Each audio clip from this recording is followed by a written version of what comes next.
Dando sequência às nossas reflexões nesses dias especiais, nesse momento especial. Paramahansa Yogananda falava que nesses dias, no Natal e nesses dias que antecedem o Natal, tem uma energia sutil muito mais forte espiritualmente, em toda parte. Então, o nosso esforço para lembrar de Jesus ou da divindade ou se conectar tem um resultado muito, muito mais intenso nesses dias. Então, pensar nisso, refletir, especialmente meditar para se conectar, tem um resultado muito, muito diferente e mais intenso. Ele falou que essa energia nesse plano astral é algo incrível. Tá tudo cheio de mais luz. E quando ele celebrava o Natal, ele fazia um dia inteiro de meditação, dia inteirinho. Com oração, com reflexão. E ele falou que várias vezes durante esses momentos, Jesus vinha. E aí, às vezes, ele deixava de falar com as pessoas ou guiar a meditação e começava a falar com Jesus, num estado completamente in- com essa intoxicação divina. Então, o que a gente está fazendo é se conectando com essa energia. Não é simplesmente ouvindo historinha, mas a gente está se conectando com isso, levando nossa consciência para esse lugar.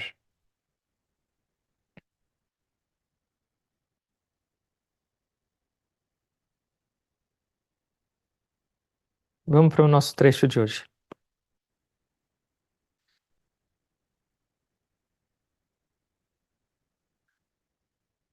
Está em Lucas 11.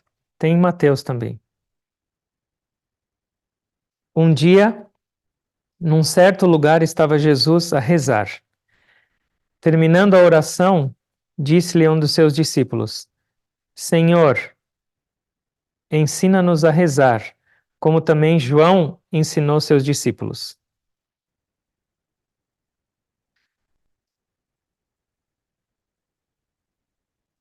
Depois eu continuo o resto. Mas os discípulos foram pedir para Jesus para ensinar a rezar. Será que para rezar a gente precisa aprender? Porque tem várias pessoas que falam, não sei rezar. Ou será que a gente não sabe o que é rezar? Não é não sei rezar. Talvez eu não saiba o que é rezar. Dá para entender a diferença?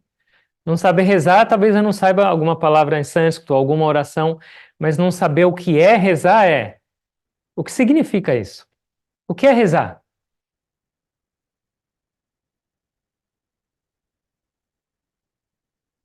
Conexão com Deus.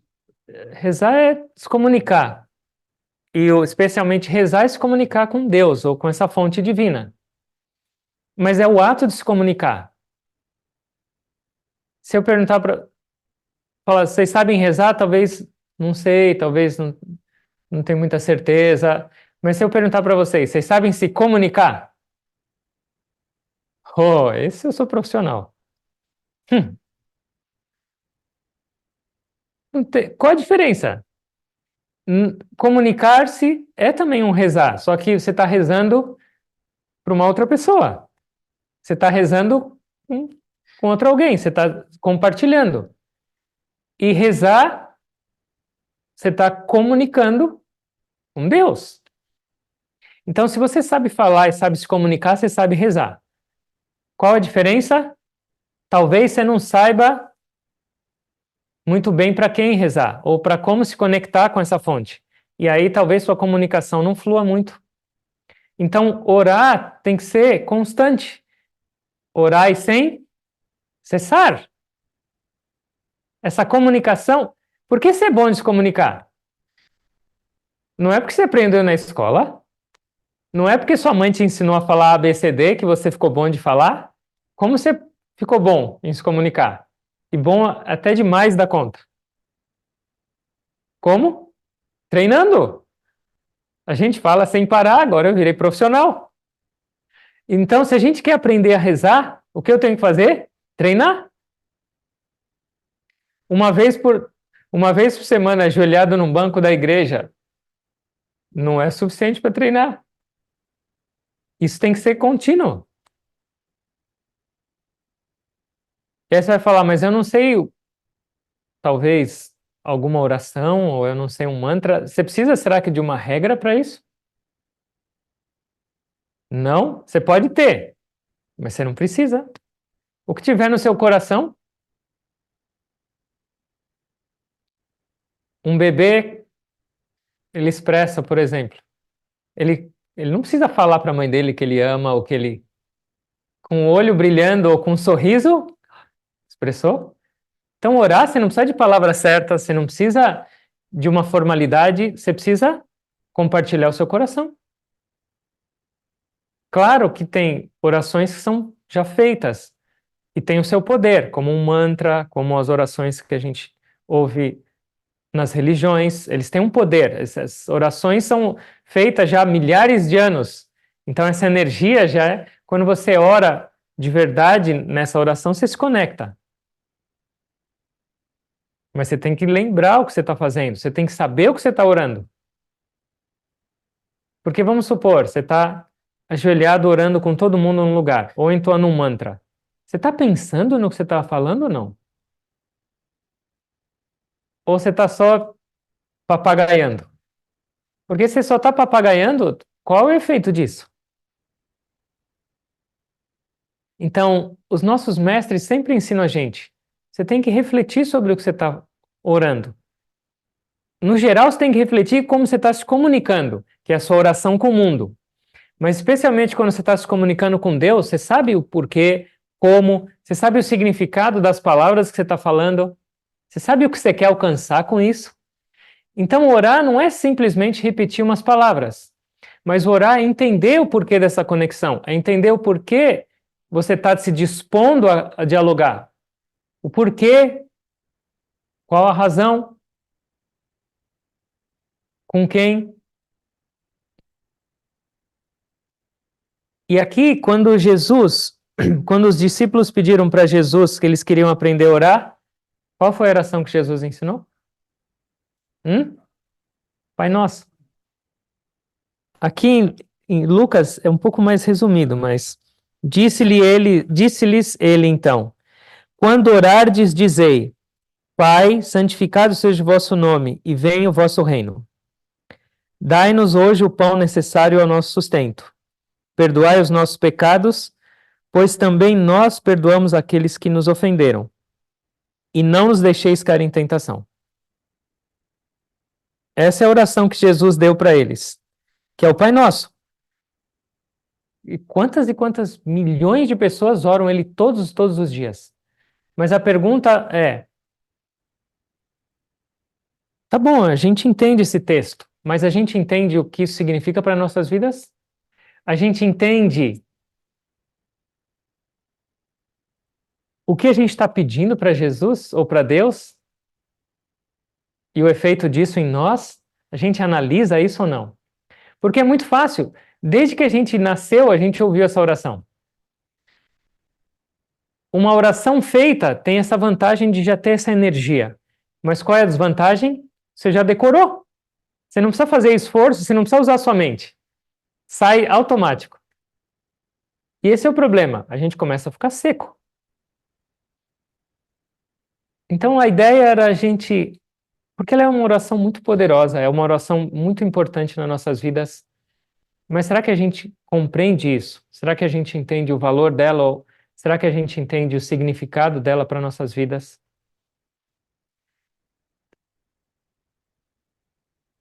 Jesus começou com Pai Nosso que estais no céu. Então a primeira parte é: Jesus chamou Deus de Pai. Deus tem um gênero ou não? Não? Acha que não? Deus tem alguma qualidade ou não? Tem? Qual? Deus é bonito? Deus é feio? Deus é gordo? Deus é magro? Deus é velho, Deus é novo? Será que Deus tem qualidade? Deus tem? Qual é a qualidade? Deus tem algum atributo ou não?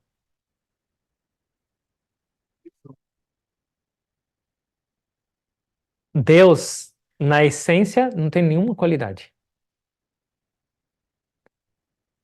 Deus não tem nenhuma forma. Deus não tem nenhum gênero. Nada. Mas, ao mesmo tempo, ele se manifesta em todos os nomes e formas, ele se manifesta em todos os gêneros, e ele se manifesta através dos atributos. Mas, essencialmente. E por que a gente está chamando aqui Deus de Pai? Não é porque ele é Pai, mas é porque nós precisamos estabelecer uma relação com ele no qual a gente se sinta próximo. Porque se eu falar para vocês, pensem em Deus, dá? Dá para pensar em Deus? Ou você está pensando em alguma coisa que você vai imaginar? Deus é amor. Mas mesmo que for que eu falar para vocês, pensem em Deus como amor, dá para pensar? Pensem em amor. Mas aí de repente eu vou falar para vocês, pensem no amor de um pai. Pensem na proteção de um pai. Pensem na força de um pai. Dá para pensar ou não? É diferente?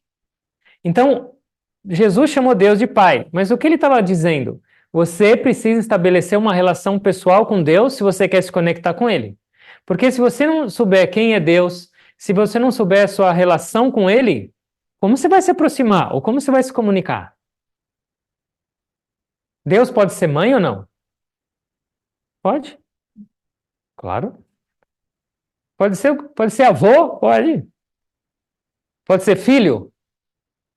Pode. Você que vai decidir a relação que você quer estabelecer com ele, mas estabeleça uma relação. Uma vez, no Nordeste, a filha de um criavã, ela tinha acho que 9 anos, e aí colocaram ela no catecismo para fazer a primeira comunhão. E era uma cidade do interior, e o padre era muito radical. E aí ele começou a falar, então, Deus Pai, Filho, Espírito Santo, começou a falar Deus Pai. Ela fez uma pergunta. Dá licença, preciso te perguntar uma coisa. Por que não Deus Mãe? O padre ficou louco da vida. Por que eu não posso chamar Deus de mãe? E ele falou assim: não discute comigo e obedece o que eu estou falando. Deus é pai. Ela falou: ok, tchau. Levantou e foi embora. Ela tinha um interesse em saber como assim Deus é masculino? Deus é pai? Não, Deus não tem gênero. Depende de você. Qual a relação que você quer estabelecer com ele? Assim ele vai ser para você. Nesse mantra que a gente estudou agora há pouco, antes, quando acabou a meditação. O que fala nesse mantra? Tvameva Mata, Tyapita Tvameva, Tvameva Bandhu, Tvameva Sakha, Tvameva Vidya, Tvameva Dravinam. O que é Deus? Deus, você é minha mãe. Deus, você é meu pai. Deus, você é meu amigo. Deus, você é meu companheiro. Você é minha riqueza e você é minha sabedoria. Estabelece uma relação com Deus se você realmente quer orar. Entenda. E aí você está estabelecendo uma relação pessoal com Deus. E você pode mudar depois. Quando a gente é menor, você não sabe, por exemplo, você precisa de dinheiro. Você sabe que você tem que falar com seu pai, por exemplo. Só que você fez uma arte, você sabe que seu pai vai arrancar sua orelha. Para quem você vai? Para sua mãe, porque vai ser mais ameno. Então, dependendo da situação, você chama pai, ou você ora para o seu pai ou para sua mãe. Então, dependendo da sua situação, você pode orar para Deus pai ou mãe, ou para Deus amigo, ou para Deus companheiro, que você pode falar tudo, ele nunca vai se chocar. E aí você está estabelecendo uma relação íntima com ele. Mas para você ter uma relação íntima com alguém, pessoal, você precisa saber onde essa pessoa está. Pelo menos o WhatsApp dela você precisa saber para mandar mensagem. E aí a segunda parte é Pai Nosso, primeiro é a relação, e depois é a localização dele. Onde ele está? No céu. E agora? Como eu vou? Eu vou precisar de um megafone ou muito longe? A nossa relação vai. E o que isso quer dizer? Se você for, toda vez que você orar e for imaginar que Deus está na estratosfera, está em algum, no céu, já era a sua relação. O que quer dizer estar no céu? No começo, Deus era. Isso é um mantra sânscrito. No começo, Deus era sem forma, absoluto. E aí ele começou a criar. Qual foi o primeiro elemento que ele criou? A caixa. A caixa significa espaço.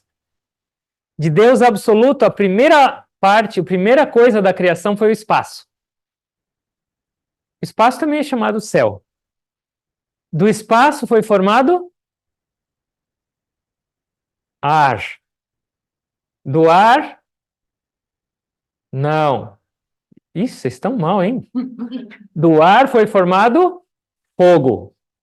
Do fogo, água. E da água, terra. E tem explicação científica o que foi acontecendo. Como do espaço veio o ar? Eu não vou falar agora, mas como do ar veio o fogo? Como do fogo veio a água e da água veio a terra? Então, o elemento mais próximo de Deus absoluto é o espaço, ou o céu. E o céu ou espaço, ele herda uma das três qualidades. Quais são as três características de Deus? Hã? Não som. Onipresente, onisciente e onipotente. Dessas três qualidades de Deus, o espaço, que é o primeiro elemento, ele tem uma delas. Qual é? Onipresente. Existe algum lugar onde não tenha espaço? Entre eu e vocês tem espaço ou não? Dentro de vocês tem espaço ou não? Alguns têm mais espaço, outros têm menos espaço, mas todos têm espaço. O espaço está lá em cima nas nuvens, na Terra. Se você cavar, tem espaço na Terra ou não? Em todo lugar o espaço é onipresente. Então, o que significa Pai nosso que estás no céu? Ó Deus, você é onipresente, está em toda parte. Não existe lugar onde Deus não esteja. Não fica mais fácil estabelecer uma relação do que olhar para cima e falar, Pai, em toda parte. Ele está fora de você, ele está dentro de você, ele está dentro de todos. Eu já falei isso, o Gurudev às vezes chegava para falar, e aí ele começava a olhar para as pessoas e ele começava a fazer assim: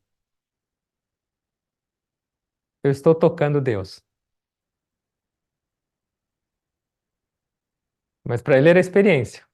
Eu estou tocando o ar, ele estava tocando Deus. Mas se a gente lembrar disso quando vai orar, quando você falar Pai Nosso que estás no céu, Pai Nosso, você está dentro de mim, Pai, você está em toda parte. Fica bem mais próximo ou não? Mas além dessa perspectiva de onipresença, dentro de nós, onde é o céu? Onde é o reino dos céus em nós? Aqui é o reino dos céus. E aqui é o reino da terra. Pai nosso que estais no céu. Ó Pai, sua presença está em mim, especialmente aqui dentro. Sua presença está aqui, através da sua presença aqui eu vivo, eu faço tudo. Através da sua presença eu respiro e posso fazer tudo o que eu tenho que fazer. Me deixa conectar com você. Ele está no céu interior. Não é tão longe. É muito mais perto do que a gente imagina. Jesus falou: do reino dos céus está próximo, e o reino dos céus está em vós. Pai nosso que estais no céu, não é longe. E aí qual é a próxima parte? Santificado seja vosso nome, o seu nome.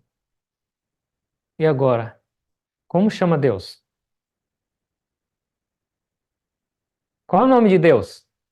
Vocês estão orando o Pai Nosso, vocês têm que saber. Qual é o nome de Deus? Criador de todas as coisas. Criador de todas as coisas? Ok, é um nome bonito e grande esse. Como chama Deus? Alá? Ou não? Sim. Javé? Brahman? Pode chamar ou não? Ishvara? Sim. Mas será que é isso que ele quer dizer? Se eu estou rezando agora, santificado seja o seu nome, e agora, que nome eu tenho que chamar ele? E será que importa? Se você chamar ele de Ishvara, Brahman, Alá, Jeová, Javé, ele vai ficar mais feliz ou vai ficar mais triste falando, esse nome eu não gosto? Não, é sua intenção.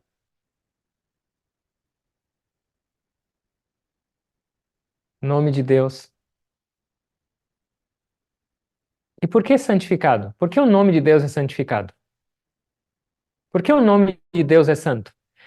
As Escrituras falam que não tem diferença entre a presença de Deus e o nome de Deus. Então, quando você está falando Deus, é a mesma coisa que está na presença dele. Mas será que você presta atenção nisso? Será que você valoriza isso? E é por isso que na Índia é muito legal. Todas as pessoas, quase todas, têm o nome de Deus. Aqui também. Por que que as pessoas põem o nome na filha, no filho de Maria, de José, de Pedro, de João? Para estar conectado. Quando você for dar uma bronca no seu filho, João, pronto, está perto de um apóstolo. Maria, pronto, está lembrando da Nossa Senhora. O nome de Deus é tão poderoso quanto a presença de Deus. Por que que as pessoas ficam entoando mal, Japamala, lembrando de Deus, o nome de Deus, o nome de Deus? Tem uma história na Bhagavatam de um Brahmani, ele era da casta de sacerdotes. E ele era muito justo, muito honesto, muito sério, muito religioso. Ele vivia na floresta. E um dia ele estava andando, ele chamava Adyamila. Um dia ele estava andando na floresta e o que ele viu? Uma prostituta engajada no seu trabalho. Uma pessoa. E aquilo lá teve um impacto tão forte, porque ele tinha uma vida de pureza, uma vida. E aquilo lá chocou tanto ele que ele mudou completamente. Ele ficou completamente alucinado por aquela prostituta. E aí ele estava com tanto fervor que ele se casou com ela. E a vida dele mudou completamente. Ele parou de trabalhar, ele parou de fazer tudo, ele roubava para trazer dinheiro e comida. E aí ele começou a odiar monges, qualquer coisa que tinha conexão com Deus, ele. E aí o que acontece? Vieram dois monges. Ele tinha saído, acho que para roubar ou fazer alguma coisa, vieram dois monges. E ela recebeu eles, ofereceu água, ofereceu. Ela falou: só que vocês têm que sair logo, porque se meu marido chegar, vocês estão perdidos. E ele chegou. E ele ficou: o que vocês estão fazendo aqui? Ele só: não, a gente só veio aqui visitar a sua casa. Ele falou: tudo bem, já que eles estão aqui. E a gente veio falar uma coisa: você vai ter um filho. E por a gente ter. Normalmente, quando um monge vai visitar uma casa, eles oferecem dakshina, que é alguma doação, em sinal de respeito. Ele já estava louco que eles dois estavam lá. Ele falou: agora vocês têm que me pagar algo também. Agora vocês têm que me pagar. E ele ficou mais nervoso ainda. Ele falou: vamos fazer o seguinte: ao invés de você me contribuir por eu ter vindo aqui na sua casa, você vai fazer uma coisa. Esse filho que você vai ter, você vai dar o nome que a gente pedir. Ele falou, tá bom, menos mal. Você vai chamar o seu filho de Narayana. Ok, só isso? Só isso. E eles foram embora. E aí nasceu o filho dele, e ele colocou o nome de Narayana. E o que é Narayana? É um dos nomes de Deus. E aí esse Jamila continuou torto na vida. Mas ele se apaixonou pelo filho dele. E o tempo inteiro ele falava Narayana, Narayana, Narayana. Para onde ele ia, ou ele estava falando ou lembrando de Narayana. E aí o que aconteceu? Ele ficou mais velhinho e estava na hora de ir embora. Com quem ele estava preocupado e chamando? Deus, Narayana, Narayana. E o que aconteceu? Liberado.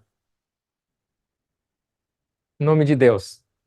O nome de Deus é tão poderoso quanto a própria presença de Deus. Será que a gente lembra disso? A gente fala, graças a Deus, se Deus quiser. Mas será que a gente tem ideia do que a gente está falando, de que a gente está invocando? Uma outra perspectiva. Qual é o nome de Deus? Todos os nomes são os nomes de Deus. Todos. Márcio é o nome de Deus? Expedito é o nome de Deus? Vera é o nome de Deus ou não? O que tem por trás dessa forma? O que tem por trás desse nome? É a presença de quem? Não é a presença dele? Então vamos supor, quando você ora, você fala Deus, Alá, Brahma, Narayana, Krishna, Vishnu, não importa. Mas quando você fala Eliane,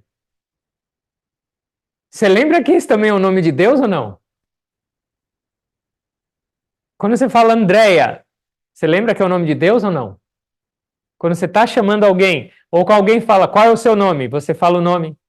Você lembra que esse é o nome de Deus ou não? Esse corpo recebeu esse nome, mas o que tem por trás desse corpo? Não é a presença de Deus? Todos os nomes são os nomes de Deus. E o que significa isso? Começa a lembrar que Deus está em todos os nomes e formas. Começa a lembrar, pelo menos tenta, quando você está falando com alguém, que por trás desse alguém que tem um nome, é a presença de Deus que recebeu esse nome. Todos os nomes são os nomes de Deus. E não só nomes. Qualquer palavra que sai da sua boca é o nome de Deus. Porque qualquer palavra da sua boca só sai pela presença de Deus. Se a presença de Deus não tiver em você, você pode falar alguma coisa? Não. Então, além de olhar e lembrar de Deus em cada nome e forma, quando você está falando ou você está escutando qualquer palavra ou qualquer som, você lembra que isso é fonte divina?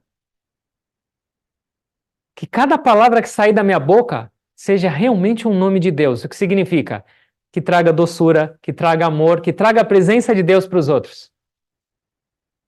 Se a gente lembrasse disso, nossas palavras iam ser diferentes.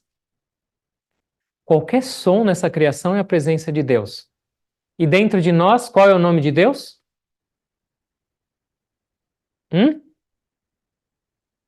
Om. Om. Ou amém. Esse som está dentro de nós, esse som está em toda a criação. A gente falou isso na iniciação nesse fim de semana. Alguém falou, se você pega uma concha e põe no ouvido, tem um som lá dentro ou não? Que som é esse? Do Om. É o nome de Deus. Você fecha os olhos para meditar. Você escuta algo dentro de você? Que é isso? É o nome de Deus. Ele está se revelando para você e falando para você. No princípio existiu o verbo. O verbo era Deus. Verbo e Deus é a mesma coisa. E o verbo estava com Deus. Toda vez que você escuta o verbo divino interior, você lembra de Deus? Toda vez que você escuta o verbo divino em qualquer parte, você lembra de Deus? Santificado seja o seu nome. Traz santificação para a sua vida. Traz santificação escutando o som divino que vai te purificar, mas lembra da presença de Deus em todos os nomes da criação? Em qualquer palavra que sair da sua boca e entrar? Não é a gente não tem um montão de coisa para treinar? santificado seja o seu nome. E aí qual é a próxima parte?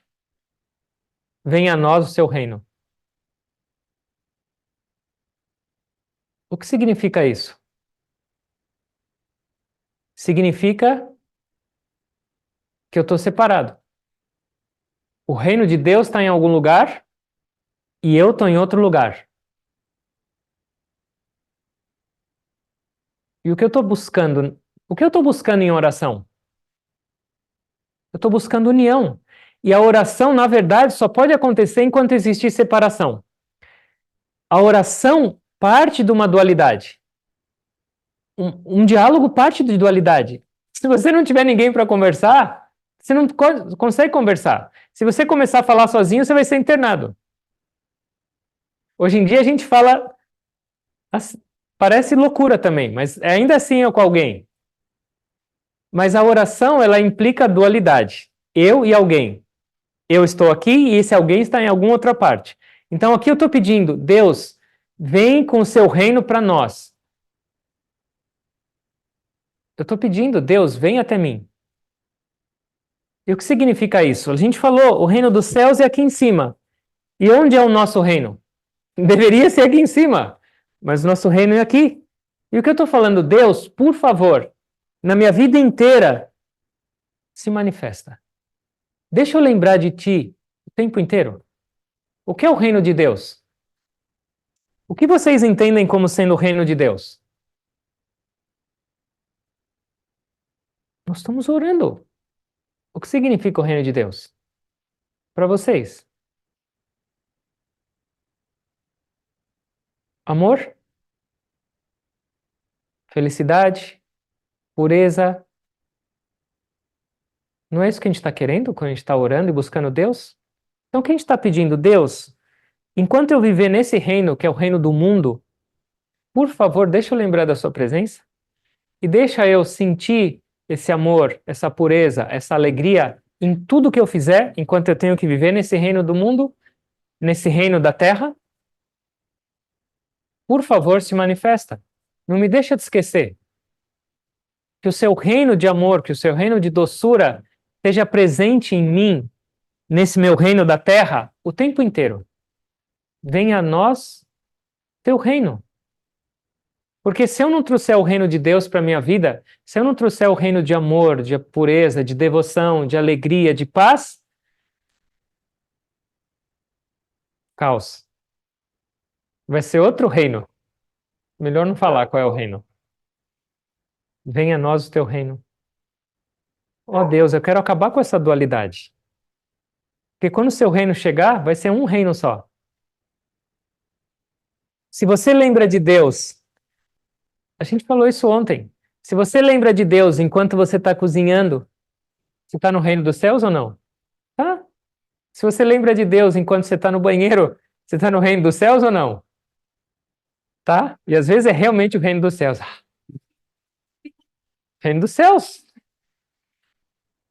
Toda hora, se você trouxer o reino de Deus para você, você está no reino dos céus. E toda hora que você não trouxer, você está longe do reino dos céus e você está sofrendo.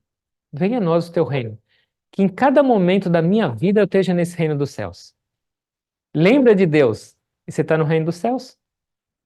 Na nossa prática de meditação, a gente aprende, durante as técnicas, a levar o reino dos céus para para todo o nosso reino. Um pouco daqui vai para todas as partes. Qual é a próxima parte? Seja feita a sua vontade. De novo, a gente está orando. A gente quer que a vontade de Deus seja feita na nossa vida ou não? O medo mais quer. Com medo, mas quer, ou nem todas. Nem todas. Deus, seja feita a sua vontade, mas essa aqui não vem sabotar. Não vem jogar água fria nos meus planos. Algumas pessoas falam, eu tenho medo de falar isso. Porque e se a vontade dele for diferente da minha? É.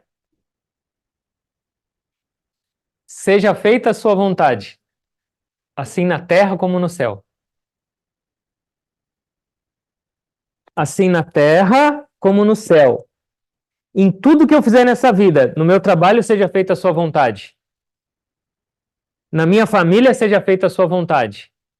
No meu corpo, na minha saúde e na minha doença é a sua vontade. No meu coração, se eu estiver cheio de amor ou se eu estiver com outras emoções, é a sua vontade. Na minha inteligência, no meu discernimento, é a sua vontade. Será que a gente quer isso ou não? Vamos supor, você fala, Deus, seja feita a sua vontade. Você orou o Pai Nosso.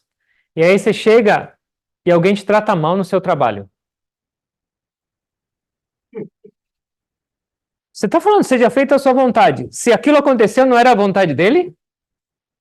E por que agora você está agarrando aquela pessoa pelo colarinho, querendo estapear? Se aquilo era a vontade de Deus, não tem um propósito? Na sua família, Deus, seja feita a sua vontade. Essa é a sua família. Alguém fica doente. Você vai lembrar que é a vontade de Deus e vai falar, é a sua vontade? Ou você vai chorar e vai esquecer e vai falar, meu Deus, que desgraça, tudo perdido.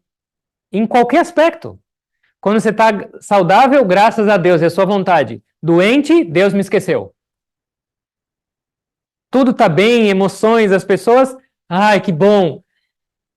Piorou um pouco, ai, tá horrível isso aqui. Meu Deus, cadê você? Então, o que significa a sua vontade? Significa confiar que tudo o que acontece na sua vida, do céu até a terra, da terra até o céu, é a vontade dele. E, na verdade, honestamente falando, existe algo chamado sua vontade? Ou tudo é a vontade dele? E não é uma imposição, ele te deu o livre-arbítrio, mas só para você se divertir um pouco. Só para você brincar um pouco. Ó Deus, me ensina a entender sua vontade e entender que a sua vontade é sempre perfeita. Como eu vou saber que eu estou realmente aplicando isso que eu estou orando? Como eu vou saber que realmente eu estou começando a aceitar mais a vontade de Deus? Menos reatividade na vida. Testa! Acorda de manhã e ora e fala, seja feita a sua vontade, assim na terra como no céu. E sai para o seu dia. Alguém te fechou no trânsito? Até isso é a vontade de Deus? Sua filha te tratou mal? Até isso é a vontade de Deus? Saudável, doente, choveu? Fez sol? Como é a minha reação? Eu aceito e eu falo, é sua vontade. Eu não entendo Deus, mas eu sei que é sua vontade. Me deixa entender o que raio, que vontade é essa e o que eu tenho que fazer com isso. Mas eu sei que é sua vontade. Quanto menos a gente tiver reativo nas nossas vidas, significa que a gente está mais conectado com isso. É realmente a vontade dele. A vontade do divino é perfeita. Se eu souber que a única coisa que ele quer é a gente de volta, é esse amor. Ele quer a gente perfeitos. Sejam perfeitos assim como seu Pai Celestial é. Cada coisa que acontece na sua vida é para a perfeição. Para sua perfeição. Algumas é para correção. E correção é para perfeição. Algumas é para falar, está no caminho certo, segue. Mas toda vez que eu coloco a minha vontade sobrepondo essa vontade divina, eu sofro. Porque a minha vontade é sempre limitada e parcial. O Guruji falou isso. Acorda de manhã e se você tiver coragem, fala, Deus, esse dia completamente é seu. Já é dele. Mas fala, esse dia é seu. E tudo que acontecer, desde agora até a hora de eu dormir, eu vou aceitar como sendo a sua vontade e vou agradecer.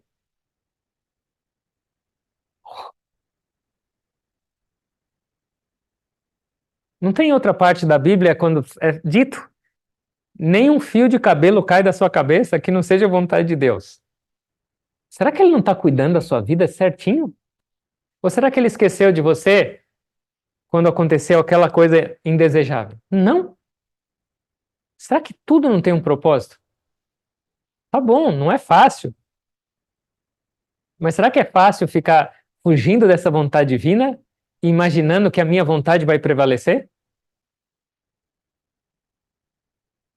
Será que não é uma atitude espiritual, tentar se conectar cada vez mais com essa vontade, aceitar, agradecer, compreender.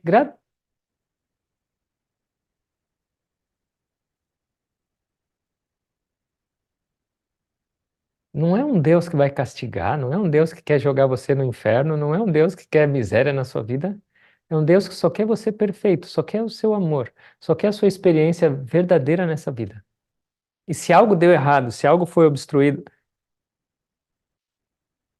ele só está me mostrando que eu preciso talvez mudar de direção ou entender melhor a mensagem. Que seja feita a sua vontade, assim na terra como no céu. Deus, o tempo inteiro, em cada atividade da minha vida, eu vou me entregar. É parcial por enquanto, mas quanto mais a gente treinar, Swami Vivekananda falou uma coisa, falou que a sensação de responsabilidade no ser humano é mais terrível que um sol escaldante do meio-dia num deserto. E não é ser irresponsável, mas tem uma vontade superior, tem uma força superior que está conduzindo toda essa criação. Por que você quer pôr a terra nos seus ombros? A sua vontade, a sua terra. Eu vou entender, eu vou tentar seguir.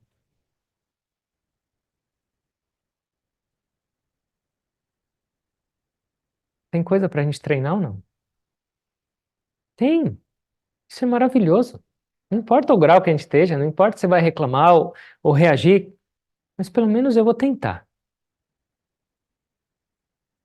Qual é a próxima parte? O pão nosso de cada dia nos dai hoje. Por que você tem que pedir pão? Você já não está comendo demais? Hum? Ah, já faz meia hora que eu não como, Sônia. É melhor a gente orar logo. Deus, me dá o pão aí que minha barriga está roncando. Pão representa o alimento para nutrir. Não só de pão vive o homem. O que mais pode significar pão? Conhecimento também. Mas a gente também tem demais conhecimento. Tem muito livro, livro, livro. Vamos alimentar os sentidos, alimentar a mente. Tudo é pão.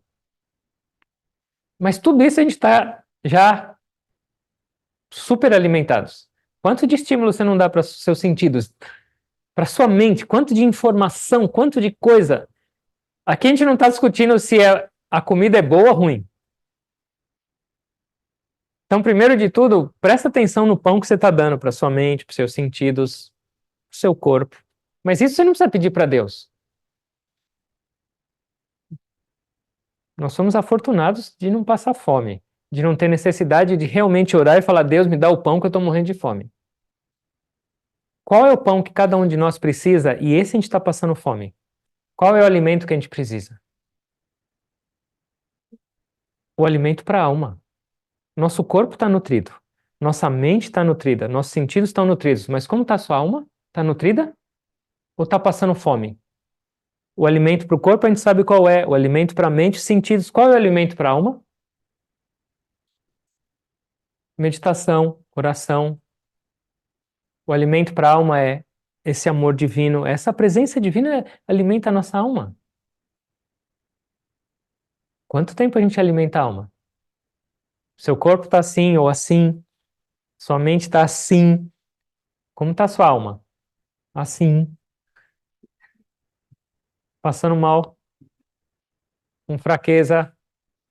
Swami Satyananda falou: como você tem coragem de ter um prato de comida e mandar para dentro se você não está alimentando Deus está dentro de você? Se você não está alimentando o guru que vive dentro de você? Ou seja, você fala: eu amo meu guru, eu sirvo meu guru, viva Jesus, e aí você dá comida para você e Jesus fala: amanhã você come. Amanhã eu medito, hoje eu não tive tempo. Hoje eu estou muito ocupado. Hoje eu não consegui orar. Hoje eu não consegui me conectar. Amanhã, sua alma emagrecendo, emagrecendo. E o que significa isso? Sofrimento. Deus me dá o verdadeiro alimento para minha vida, que é o verdadeiro alimento para minha alma. Me alimenta com a sua presença. Me dá disciplina e compreensão da importância de sentar e meditar. Que nada mais pode ser importante. Todo o resto é alimento para isso que é temporário. Eu deixo de meditar porque eu tenho que fazer outras coisas. E que outras coisas? É para alimentar a outra parte, material. E a minha alma está passando fome. Me dá esse pão. O pão da disciplina para meditar todos os dias. O pão da disciplina para orar e me conectar com você. O pão da disciplina para trazer o seu amor, que é o alimento da minha alma. Depois todo o resto vai fluir. Me dá esse pão.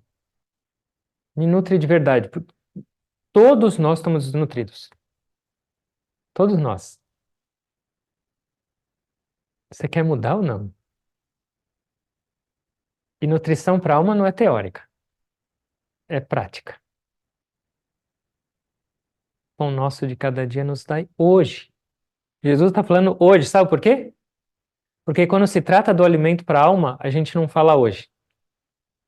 A gente fala amanhã. O pão para minha alma eu dou amanhã. O que significa? Procrastinação.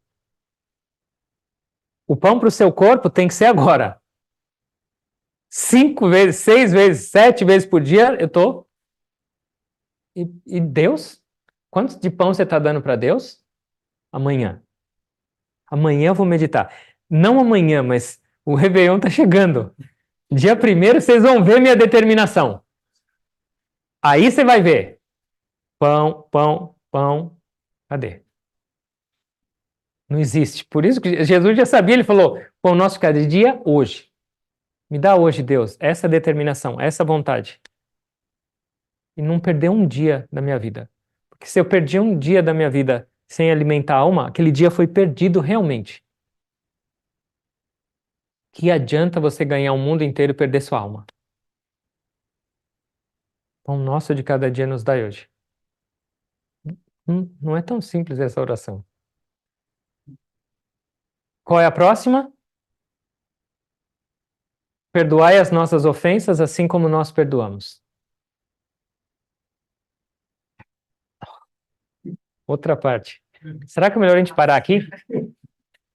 Melhor a gente encerrar e falar, vamos orar pela metade só, porque está apertando o cerco. Perdoai as nossas ofensas, maravilha. Mas qual é a contrapartida? Do mesmo jeito que nós perdoamos. Aí apertou o cerco. Por quê? Se você não criar espaço, vai caber outra coisa. Se você não criar espaço, se você não souber o que é o perdão, como você vai sentir o perdão de Deus? Se você não realmente estiver conectado com esse perdão, mesmo se Deus falar, eu te perdoo, você vai falar, mentira, não estou sentindo? Deus está perdoando, mas você está se sentindo culpado, por quê? Porque você não tem perdão? E como você faz para sentir o perdão, para trabalhar o perdão? Tem que treinar. E qual é o treinar? Perdoar os outros. Bem difícil. Perdoar. A negociação aqui é, o termo que Jesus, a condição que Jesus colocou é: Deus, do jeito que eu estiver perdoando os outros, eu vou receber seu perdão.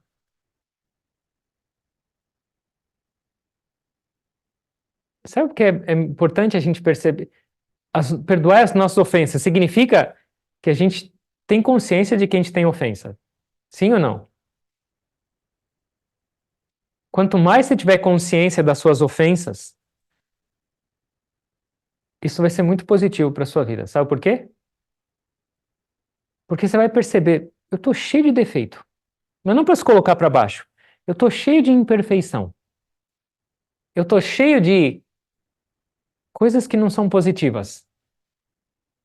Quando eu ver alguém fazendo alguma coisa imperfeita, alguma coisa que não é positiva, eu vou compreender. Ah, tudo bem, eu te perdoo, eu tenho a mesma coisa. É farinha do mesmo saco. Tudo que você fala é imperdoável. Meu Deus, essa pessoa fez isso, você tem dentro de você. Então, perdoar as nossas ofensas significa que você está refletindo e olhando para dentro de você e fala, uau, Deus, o negócio está bravo. Perdoa por tudo isso. E com isso, me ensina a perdoar os outros. porque não é nada diferente de mim. Quanto mais você perceber em você, mais você vai ter compreensão que os outros são humanos igual você, imperfeito. Quando você não perdoa alguém, normalmente é algo talvez de superioridade. Falar, como é possível essa pessoa fez isso? É porque você é o santo. Você não tem nenhum defeito, nenhuma ofensa. Então você pode massacrar aquela pessoa que está errando, porque você é perfeito.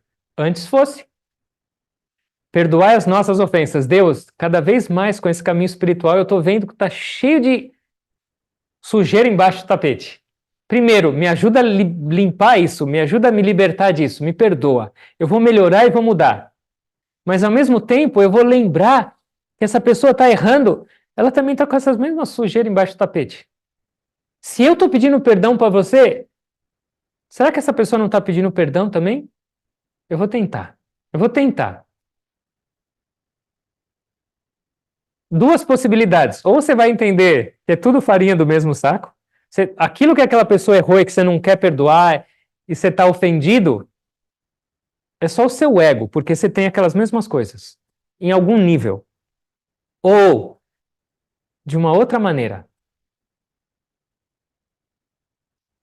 se você lembrar da presença de Deus dentro daquela pessoa, vai ser mais fácil perdoar ou não?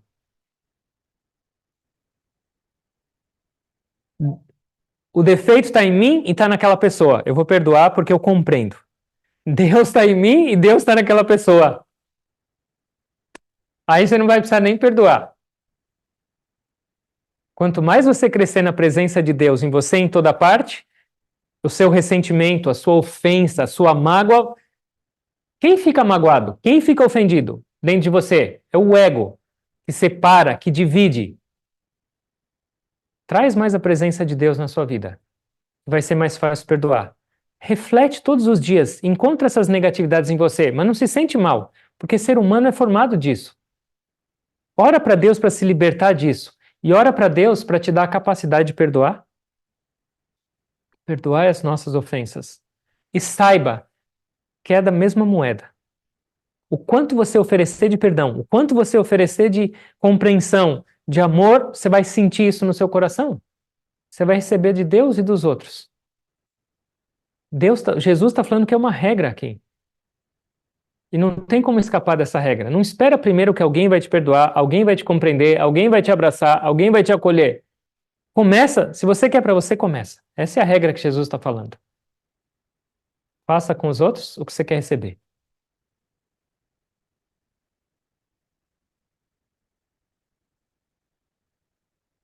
Será que a gente não tem um monte de coisa para fazer no Ano Novo, no Natal, ou a partir de agora? Numa simples oração? E depois perdoar as nossas ofensas assim como nós perdoamos. Deus, eu estou tentando, eu estou fazendo a minha parte. Depois vem o quê? Não deixeis cair em tentação. Uma coisa interessante que Jesus falou para os discípulos orarem é: não me dá tentação. O que ele está falando? Só não me deixa cair nelas. Ou você lê esse meio igual aquele caso que você contou no começo, né, que o parque da emergência abriu para ele no caso que foi o filho e resgatou ele do mal maior, né? E agora? Não nos deixeis cair em tentação. O que Jesus está falando de uma maneira indireta? O mundo vai sempre ter tentação. Dá para a gente viver sem tentação? Não. No mundo tereis tribulação. Jesus falou: no mundo tereis tribulação. Mas não se preocupa, eu venci todas elas. O que significa não nos deixeis cair em tentação? Deus, me dá força para passar por tudo isso sem me desviar. O que é tentação? Uma prova, tudo que te tira do seu objetivo. Tudo que te tira do seu objetivo, tudo que te distrai. A primeira coisa para você saber o que é tentação ou não é, você sabe para onde você está indo? Se você não tiver objetivo, maravilha, tentações bem-vindas. Distraído o que se eu não tenho uma meta? Você tem uma meta na vida e essa meta está clara o tempo inteiro. Onde você quer chegar na sua vida? Se você tiver clareza onde você quer chegar e o caminho para isso, você vai entender, isso é tentação. Mas se você não tiver muita clareza, você está carregando as tentações e achando que aquilo lá é o seu caminho. Se você tem clareza do seu caminho, da sua meta, você vai conhecer o que é tentação. E aí você vai poder falar não, você vai poder lutar. O tempo inteiro a gente está tendo tentação.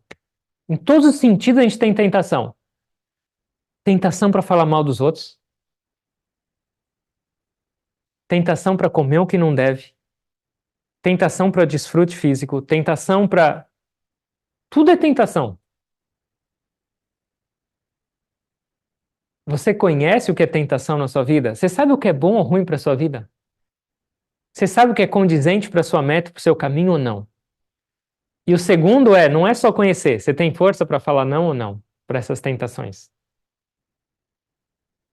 Tentações vão existir. Isso faz parte da natureza da criação. Jesus foi no deserto para ser tentado. As tentações deveriam nos servir para fazer forte a gente, não para pôr a gente para baixo e derrubar. De novo, Deus não está querendo colocar armadilha para cada um e falar, peguei o Cleiton de novo. Sabia que ele ia cair nisso de novo. Não!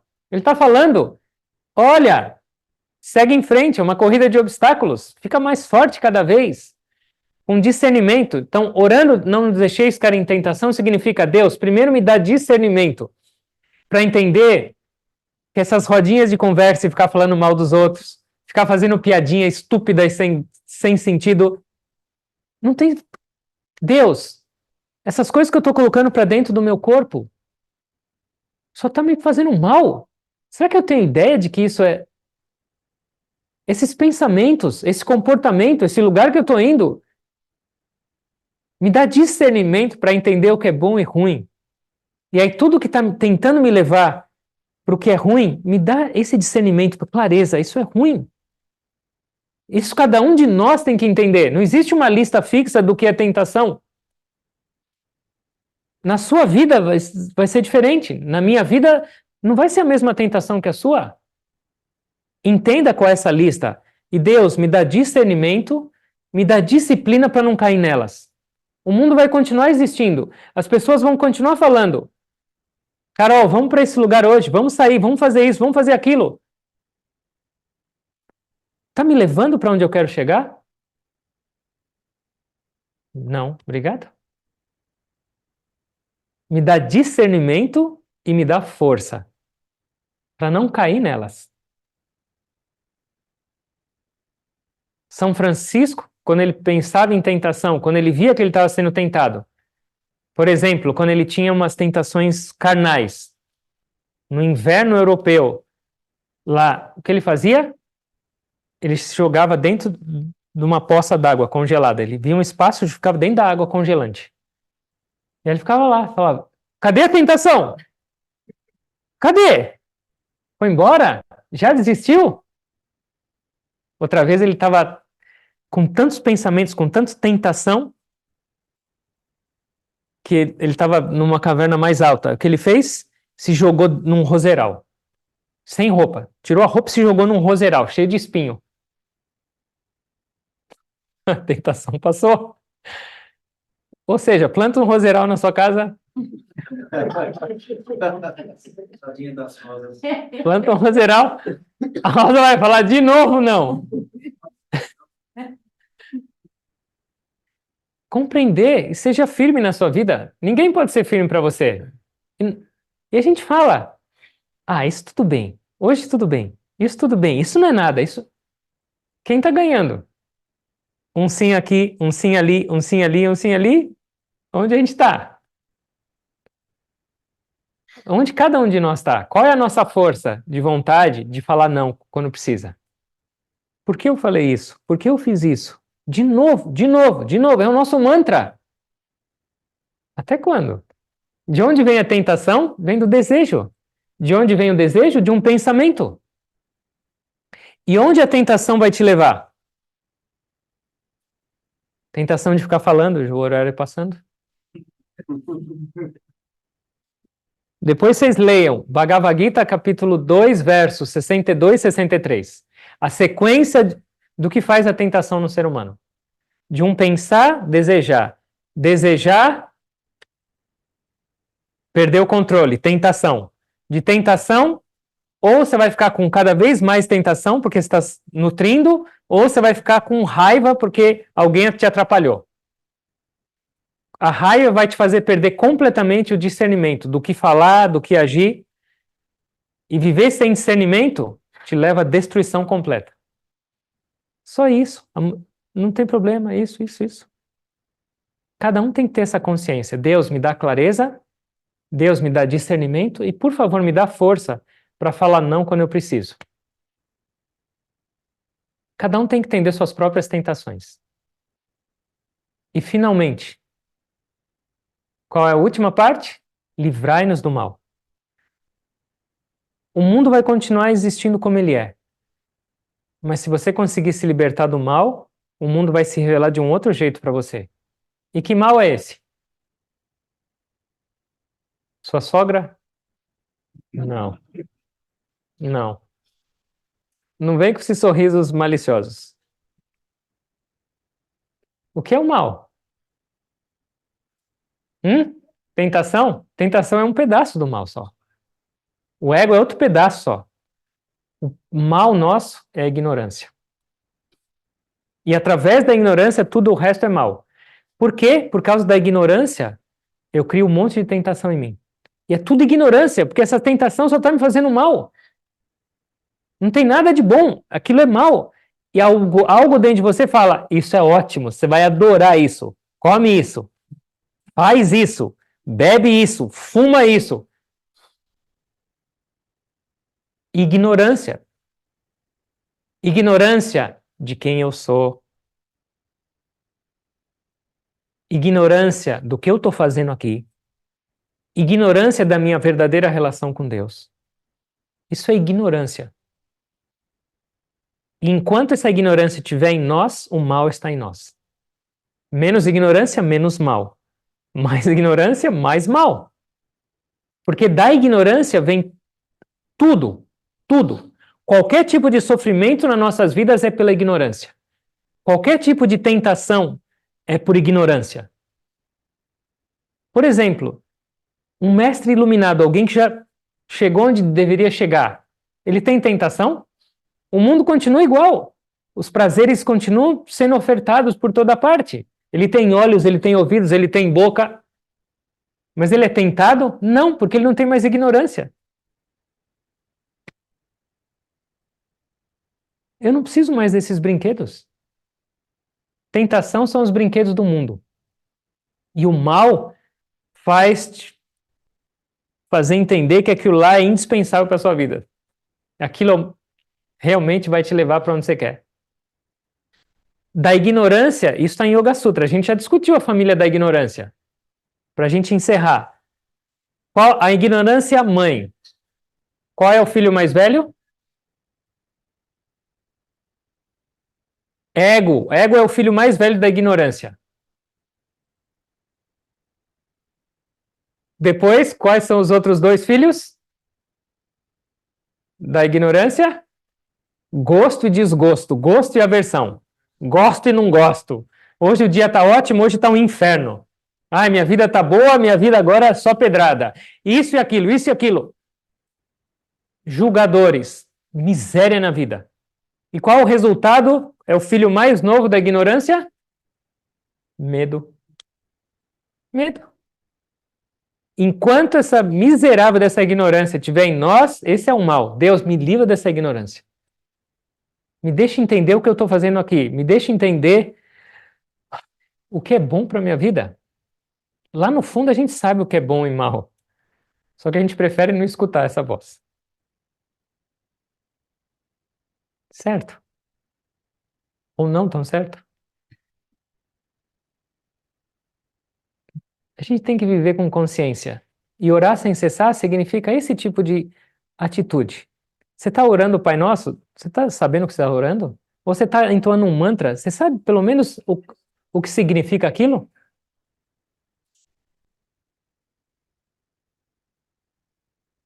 E você está vivendo. Você sabe o porquê você está falando? Você está consciente das suas palavras? Você está consciente das suas ações? Você está consciente do que você está fazendo? Isso é orar também. Não é só orar o Pai Nosso com essa consciência. Uau, isso significa isso, isso, isso. Minhas palavras vão significar isso para aquela pessoa. As minhas decisões, minhas atitudes, isso é orar sem cessar. Sua vida inteira tem que ser uma oração. Viver consciente. Ora consciente. Reflete no que você está orando. Entende o valor daquilo. E sua conexão vai ser maior. Mas vive dessa maneira. E sua vida inteira vai ser uma oração. A nossa parte é tentar. Não fala, é muito difícil. Não aceita isso como seu mantra. Não aceita, eu não consigo. E não aceita, amanhã eu faço. Porque nenhum de nós vai existir até amanhã. A gente é o afortunado. Que a gente tem tudo para mudar. Por que não usar? Essa é a mensagem. Certo? Vamos fechar os olhos, por favor. Por favor, observa a sua respiração.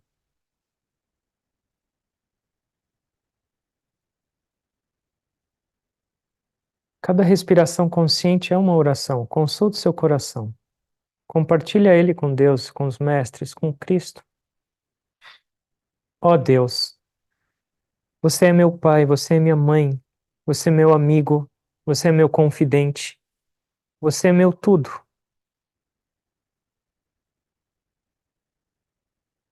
Você que habita em todas as partes, dentro de mim, fora, em cada pessoa, em cada objeto. Me ensina a sentir essa sua presença tão perto, tão constante, que cada vez que eu pronunciar seu nome, eu sinta também sua presença. Que cada vez que eu escutar esse som interior, eu entenda que é o seu chamado, é o seu nome. Que eu me lembre de ti em todos os nomes e formas dessa criação. E dessa maneira o seu nome vai ser santificado em todos os nomes e formas. Por favor, Deus, esteja presente na minha vida em cada instante.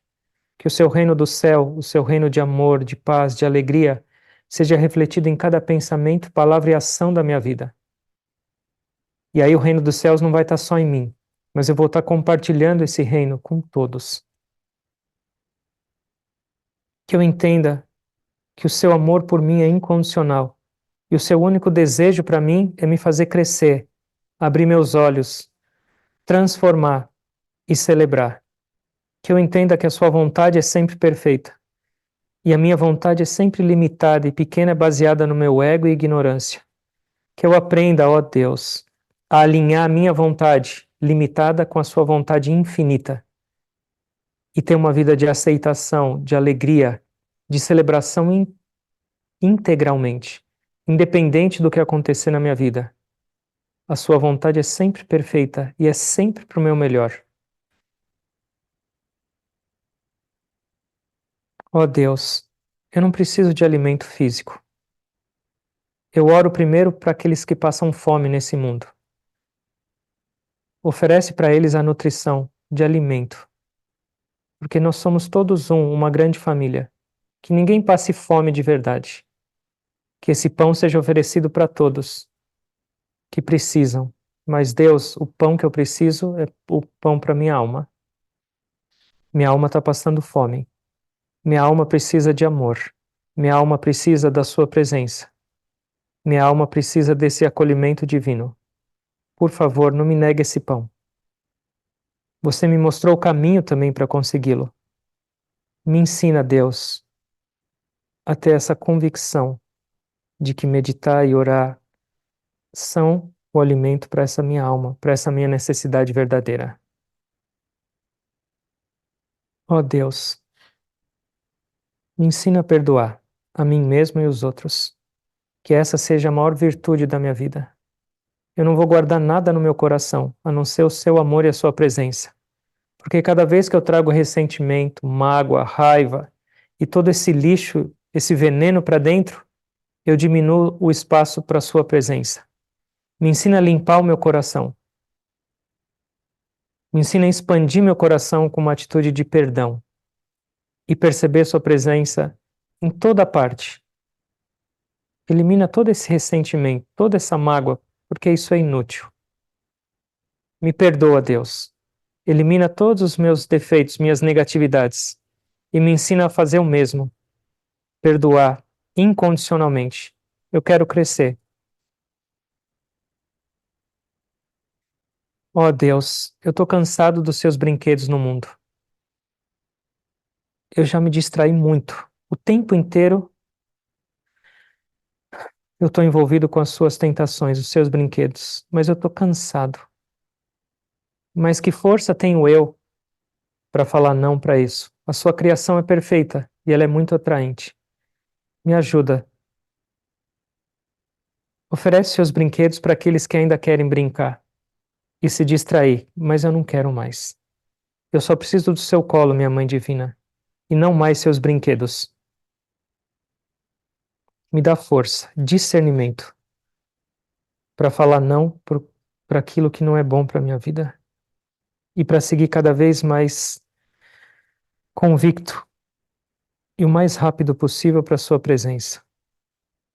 Me liberta dessa ignorância que me faz sentir separado de ti. Me liberta desse mal que me faz sentir sozinho nesse mundo, que me faz sentir abandonado e sofrido, que me faz ter medo e insegurança. Me elimina, elimina esse mal, elimina essa ignorância, me deixa descobrir quem eu sou, me deixa descobrir que a nossa união é eterna, é inseparável. Me deixa me conectar com esse amor divino, ó Deus.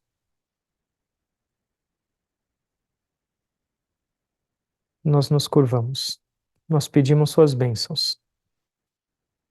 Protege, abençoa cada um de nós para que nossas vidas sejam realmente divinas, para que a gente possa aproveitar essa oportunidade enquanto tem esse ar passando nas nossas narinas, para mudar, para crescer, para te amar, para perdoar, para servir, para sorrir, para celebrar.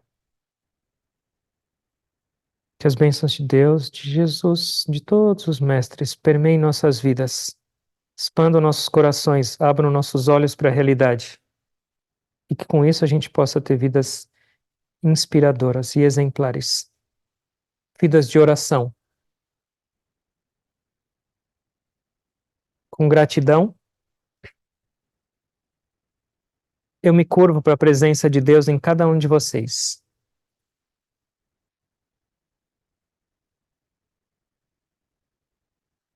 Om. Amém.